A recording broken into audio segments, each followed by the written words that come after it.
Tonight's headlines are powered by the Central Housing and Plan Authority.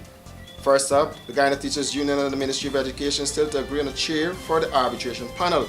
Busted construction worker remanded for trafficking in narcotics, and more support for Auckland Primary School. News in depth begins now. Good evening with the news tonight. I'm Royston Jake. Thanks for joining us. We begin the news tonight by telling you that the Guyana Teachers Union and the Ministry of Education is still to agree on a chair for the arbitration panel. President of the Guyana Teachers Union, Mark Light, said the union is sticking by its nominees for the chairmanship of the arbitration panel. The union and the Education Ministry have so far failed to agree on a chairman. The union proposed Aubrey Armstrong, Rashley Jackson, and former minister under the People's Progressive Party government, Henry Jeffrey.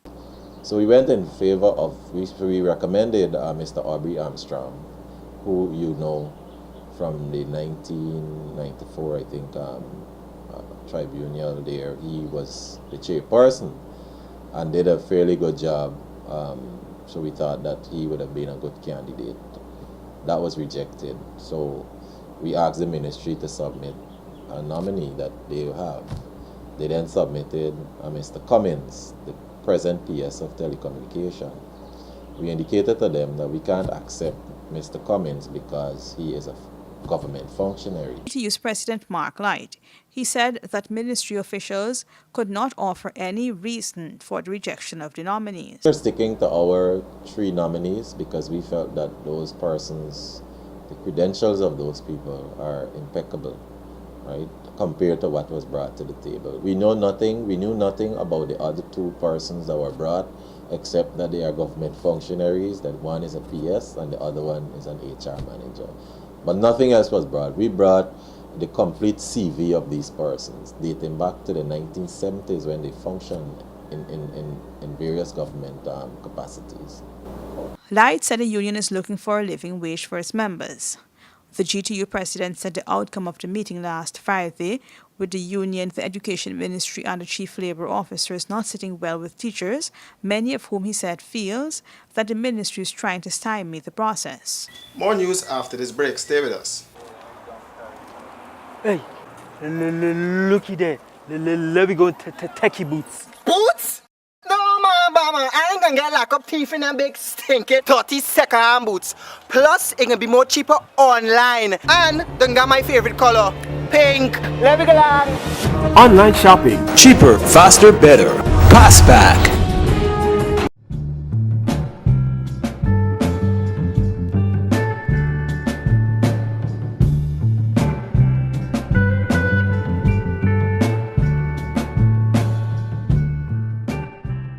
Are you having problems sleeping at night? Well, worry no more. Comfort Sleep mattresses are simply the best. Comfort Sleep provides quality products, factory fresh, and better value.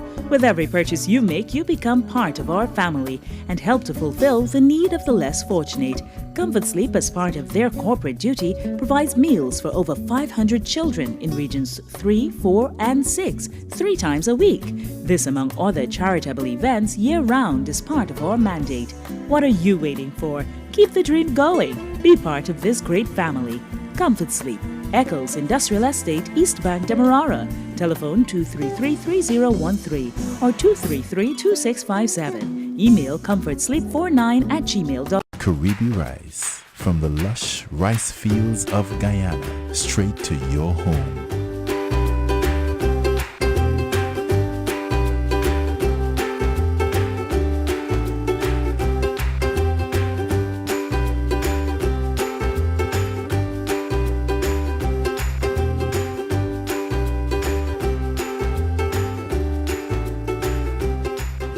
Caribbean rice, our people, our rice.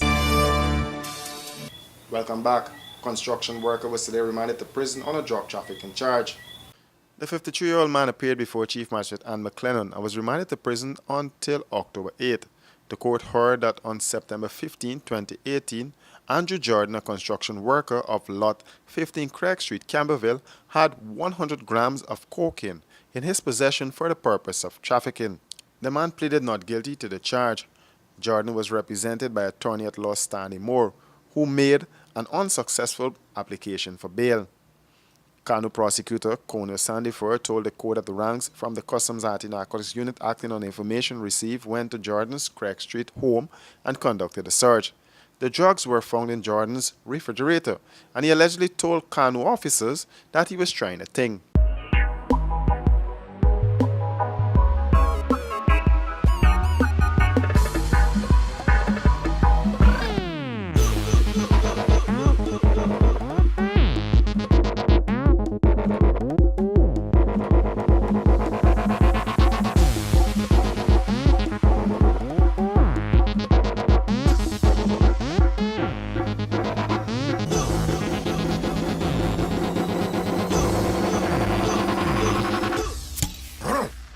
A man's beer. Breaking news alert. Don't be scammed or fooled by top brand imported mattresses. The imported mattress has a 320 coil count. Comfort Sleep mattresses have 416 coils. Top brand imported coil thickness is 1 millimeter. Comfort Sleep mattresses, 2 millimeters. Top brand imported spring size is 55 inches by 75 inches. Comfort Sleep, 58 inches by 78 inches. Top brand imported protection mats are of poor quality and very thin. Comfort Sleep mattresses use a 780-gram protection mat. The top brand imported mattresses use a thinner foam. Comfort Sleep uses a wider and thicker foam. Don't waste your hard-earned money on a poor quality imported mattress. Buy quality.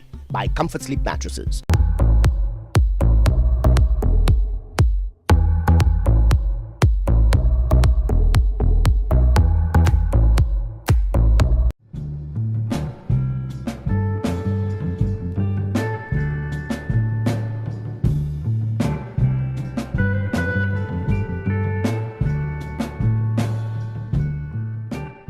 This September 30th, the best horses in Guyana descend on the spectacular Rising Sun Turf Club. 7 races, $10 million at stake. Don't miss your chance to experience Guyana's best racing ever, the President's Cup Championships, hosted by the Caribbean Nations Group.